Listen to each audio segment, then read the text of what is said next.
पूरी दुनिया ने भारत की सैन्य शक्ति का,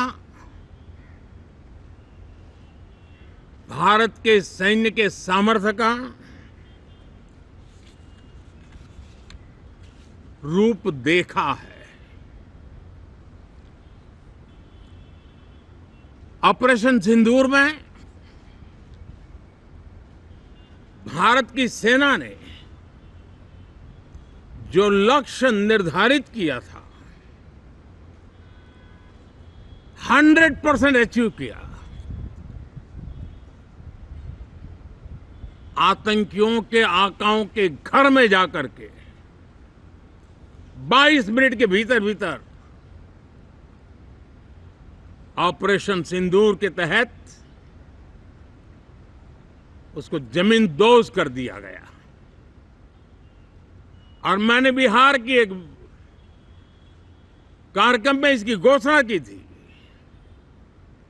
जो हमारी सैन्य शक्ति ने बहुत ही कम समय में सिद्ध करके दिखा दिया। और इसमें मेड इन इंडिया सैन्य शक्ति का ये नया स्वरूप, इस पर भी दुनिया बहुत आकर्षित हुई है। इन दिनों विश्व के जिन जिन लोगों से मिलना होता है तो भारत के इस मेड इन इंडिया जो औजार तैयार हो रहे हैं, उसके प्रति दुनिया का आकर्षण बढ़ रहा है। मुझे विश्वास है कि जब सदन इस विजयोत्सव को एक स्वर में विजय के भाव से इस सत्र के दरमियान उन ओजस्वी तेजस्वी भावनाओं को प्रकट करेगा, तो भारत की सैन्य शक्ति को बल मिलेगा,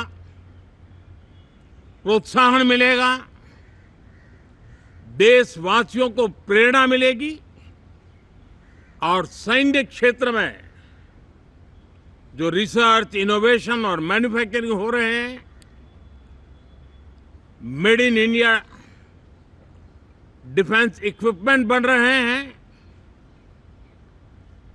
उसको भी एक बल मिलेगा और जो भारत के नौजवानों के लिए नए रोजगार के अवसर पैदा करेगा। आर्थिक क्षेत्र में भी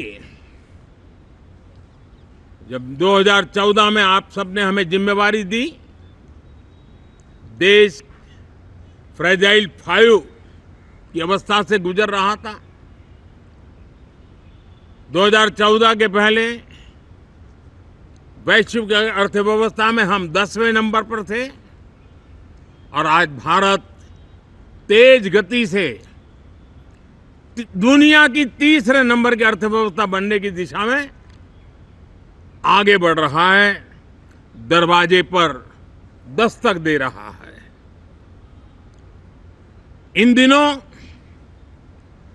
25 करोड़ गरीबों का गरीबी से बाहर निकलना, जिसको विश्व की अनेक संस्थाएं सराहना कर रही है।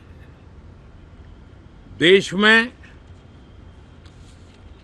एक जमाना था 2014 के पहले, जब महंगाई का दर, इन्फ्लेशन रेट डबल डिजिट में हुआ करता था। आज 2% के आसपास आकर के देश के सामान्य मानव के जीवन में राहत बन गया है, सुविधा बन गया है। लो इन्फ्लेशन के सामने हाई ग्रोथ एक अच्छे विकास यात्रा की दिशा है।